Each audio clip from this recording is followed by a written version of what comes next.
Alright, so I don't really know all that much about tennis. It was never really a sport that I played or paid much attention to, but somehow this movie fully reeled me in. Challengers stars Zendaya, Mike Faist, and Josh O'Connor, and it's directed by Luca Guadagnino, who is well known for films such as Call Me By Your Name, the 2018 Suspiria remake, and 2022's Bones and All. Now, I've been an enjoyer of Guadagnino's work in the past, but he hasn't made as strong of an impression on me until now. Maybe it's too soon to say, but I think this might be his best film. To start, this is a phenomenal script written by Justin Kuritzkis, who happens to be the husband of Past Lives director Celine Song, as many will inevitably be pointing out. Challengers is also a story centered around a love triangle spanning over a decade. However you want to interpret that is up to you. Regardless, this is certainly a different film. Tennis may be the main setting and backdrop, but it becomes more of a narrative tool to facilitate the film's themes and allegory, as some sports films tend to do. It loosely touches on the dichotomy of careers and relationships and where the two can begin to divulge. The love triangle acts like a parallel to a game of tennis, with the script constantly bouncing back and forth between its characters and even timelines. Yes, the tennis metaphors are a bit on the nose, but I do believe there is a level of self-awareness that makes this whole thing work. Challengers isn't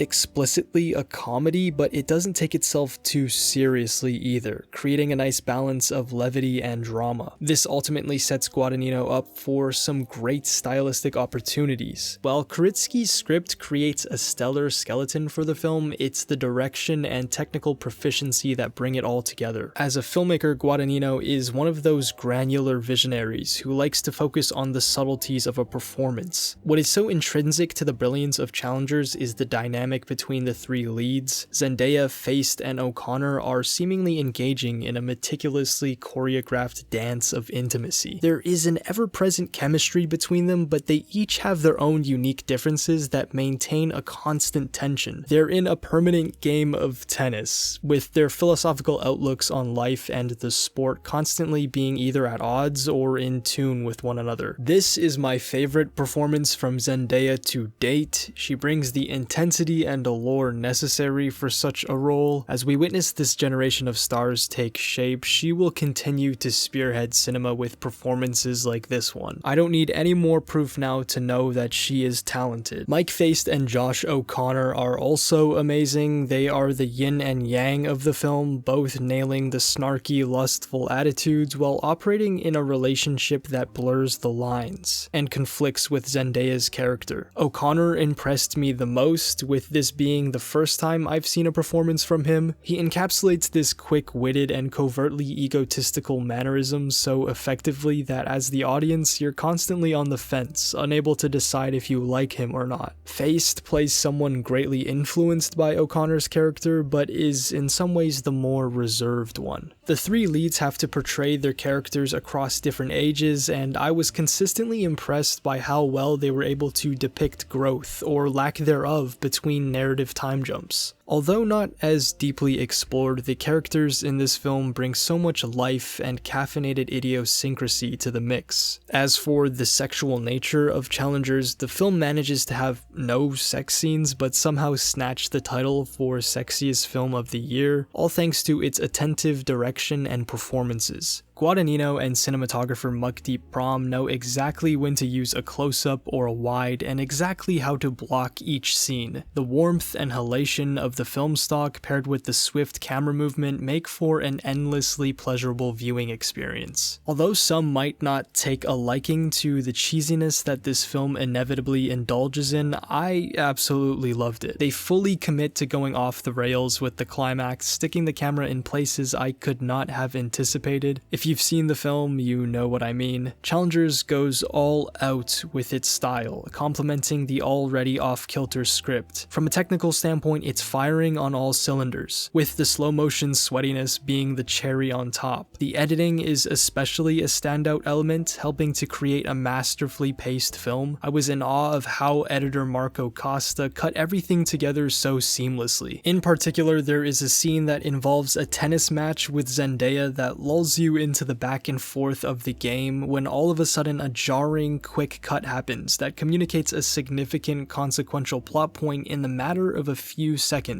There is a sporadic nature to the cut of the film, keeping you on edge, but it will also give you moments to breathe when necessary. The edit works in tandem with the pacing of the sport that's being played. On top of that, there is an invigorating score from Trent Reznor and Atticus Ross, who both already have a strong resume, but this will be an iconic addition to their filmography. The synthy, thumping, techno-inspired theme could not have fit any better with the film's aesthetic. Even the sound design is engrossing. It's wonderfully mixed, and the soundscape plays into the cuts with fluidity. Challengers above all is cohesive. Every stylistic decision made complements the next. The cinematography, editing, direction, and music all working in unison. Nothing feels out of place. Even something as silly as the churro scene adds to the film's overarching essence. Perhaps challengers could have done a better job of fleshing out the characters' motivations, and maybe the script doesn't exactly have a profound thesis, which might leave some people wanting more, but still the cohesiveness of every other element redeems the film beyond its faults. In the past, Guadagnino's work has bordered on self-aggrandization. I say that even having enjoyed every film of his that I've seen, but he hasn't always nailed the thematic components. However, in this film, there is a much tighter focus of creating something much more energizing and enjoyable, with the themes still well in the mix, but not posturing. Challengers is the perfect blend of accessibility and art house sensibility. It might not give you divine revelation outside of maybe a sexual awakening or something, but I'll be damned, this is one of the best sports films I've ever seen. It's a demonstration of someone who's mastered the craft and can visually communicate fervor and intimacy without excessive nudity, although there is one scene with some peepees, so maybe don't see this one with your parents. Regardless, I've officially joined the Guadagnino hype train. This was one of the most stimulating new releases of the past few years, and I couldn't wipe the smile off my face as I left the theater. The final 15 minutes of this film is pure ecstasy, even if slightly drawn out. If any tennis connoisseurs are watching this, feel free to sound off in the comments about how well or poorly challengers represented the sport, and to everyone else, also let me know how you're feeling about this new Guadagnino movie. And since you made it to the end of the video, you might as well leave a like, and you might as well subscribe, even turn on notifications if you're feeling daring. You can follow me on other platforms linked in the description, but yeah, thanks for watching.